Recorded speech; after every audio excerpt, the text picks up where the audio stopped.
ಇವತ್ತು ನನ್ನ darling ಸೋಮುದು birthday ಇತ್ತು. ಸೊ ಹಾಯ್ ಹಲೋ ನಮಸ್ಕಾರ, ನಾನು ನಿಮ್ಮ ಪ್ರೀತಿಯ ಪ್ರೀತಮ್ ಗೈಸ್. ಇವತ್ತು ನಾನು ನಮ್ಮ ಮನೆ ಮುಂದೆ ವಿಡಿಯೋ ಸ್ಟಾರ್ಟ್ ಮಾಡ್ತಿದ್ದೀನಿ. ಯಾಕಂದರೆ ನನ್ನ ಶಿಷ್ಯ ಇವತ್ತು ಕರ್ಕೊಂಡು ಹೋಗಕ್ಕೆ ಬಂದಿದ್ದ. ಎಲ್ಲಿಗಪ್ಪ ಅಂತಂದರೆ ನನ್ನ ಡಾರ್ಲಿಂಗ್ದು ಬರ್ತ್ಡೇ ಇತ್ತು. ಅದಕ್ಕೆ ಹೋಗಿ ಅವನು ಕೇಕ್ ಕುಯಿಸ್ಬೇಕಾಗಿತ್ತು. ಅದಕ್ಕೆ ನಾನು ಅವನು ಹೋಗಿ ಅವ್ರ ಅಂಗಡಿ ಹತ್ರನೇ ಕೇಕ್ ಕುಯಿಸವ ಅಂತ ಎಲ್ಲರೂ ನಿಂತಿರು. ನಮ್ಮ ಹುಡುಗರೆಲ್ಲ ಬಂದು ನಿಂತಿದ್ರು. ಹೂ ಸ್ಟಾಪ್ಡ್ ಯು? ನಿಮ್ಮನ್ನ ತಡೆದಿರುವವರು ಯಾರು? ನಾವು ಹೋಗಿ ಕೇಕ್ ತರಕ್ಕೆ ಅಂತ ಸ್ವಲ್ಪ ಜನ ಹೋದ್ರು. ನಾವಿಲ್ಲಿ ಏನ್ ಮಾಡೋದು ಅಂದ್ಬಿಟ್ಟು ಪಟಾಕಿ ಹೊಡಿತಾ ನಿಂತಿದ್ವಿ ಎಲ್ಲರೂ ಒಟ್ಟಿಗೆ. ಅವ್ರಿಂದ ಇವ್ರಿಗೆ ಇವರಿಂದ ಅವ್ರಿಗೆ ಎಸ್ಕೊಂಡು ಪಟಾಕಿ ಫುಲ್ಲು ಅವಳಿ ಮಾಡ್ಕೊಂಡು ನಿಂತಿದ್ವಿ ಗೈಸ್. ಕೊನೆಗೂ ನಮ್ಮ ಹುಡುಗರು ಕೇಕ್ ತಗೊಬಂದ್ರು. ಇವನೇ ಗೈಸ್ ಬರ್ಡೇ ಬಾಯ್ ಸೋಮು ಅಂತ ಇವನ ಹೆಸರು. ಅದಕ್ಕೆ ಅಲಿಯಾಸ್ ಹಂದಿ ಅಂತ ಹಾಕವ್ರೆ. ಹಂದಿ ಅಂತ ಬರ್ದಿದ್ದಾನ, ಅದೇನದ್ ಬರ್ಚಿಂದಿ ಅಂತ ಬರ್ದಿದ್ದಾನ.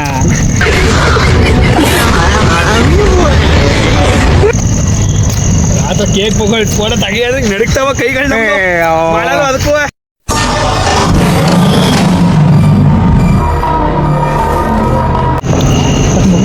ಇದ್ರಲ್ಲಿ ಅರ್ಧ ಪೀಸ್ ಮುಡ್ಲ ಅರಿಲ್ಲ ಇದ ಬೈಲಿ ತಿರುಗಿಲಿ ಇರಲಿ ಇರಲಿ ಇರಲಿ ಜನಗಳು ಏನಂತೀರಿ ನೋಡಿ ನಿನ್ ಕತೆ ಫುಲ್ ಆಯ್ತು. ಏನೋ ಕಂದಲೆ, ಏನೋ ಏನೋ ಏನೋ ಏನ್ ಸ್ಮಾರ್ಟ್ ಆಗಿದೆಯಲ್ಲಿ. ಆಫ್ರಿಕಾದಿಂದ ನಡ್ಕೊಂಡೇ ಬಂದ್ಬಿಟ್ಟಿಯೇನೋ ಲೇ. ಇವ್ನ ಹೆಂಗ ನೋಡೋ ಹಂದಿನ ತಂದೂರ್ ಬಂಡ್ಲಿಗ ಅದೇನು ಎಲ್ಲ ನಂಗೆ ಕೊಡಿ.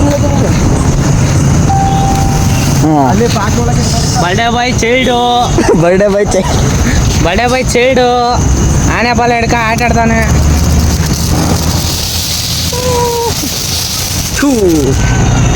ಗಣೇಶ ನೀನು ಇದ್ದೆ ಬೈ ತೊಳ್ಕಲ್ಲ ಸಂಸಾರ ಮಾಡೋದು ಸಂಸಾರ ಮಾಡೋದು ಅಂದರೆ ಟ್ವಿಸ್ಟ್ ಆಯ್ತೈತೆ ನೋಡಲ್ಲ ಒಂದು ಬಡಿಗೆ. ಕಣ್ಣೆ ಬರಕ್ಕಲ್ಲ. ಹ್ಞೂ ಎಷ್ಟು ಪವರ್ ಆಗೈತೆ ನೋಡಿ ಲೈಟು.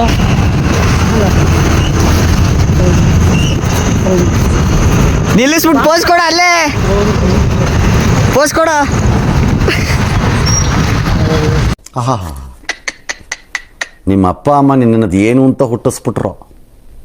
ಹಾಂ, ಅದೇನು ಮುಹೂರ್ತ ನೋಡಬೇಕು, ನಿನ್ನ ಹುಟ್ಟಿಸಿದ ಮುಹೂರ್ತನ.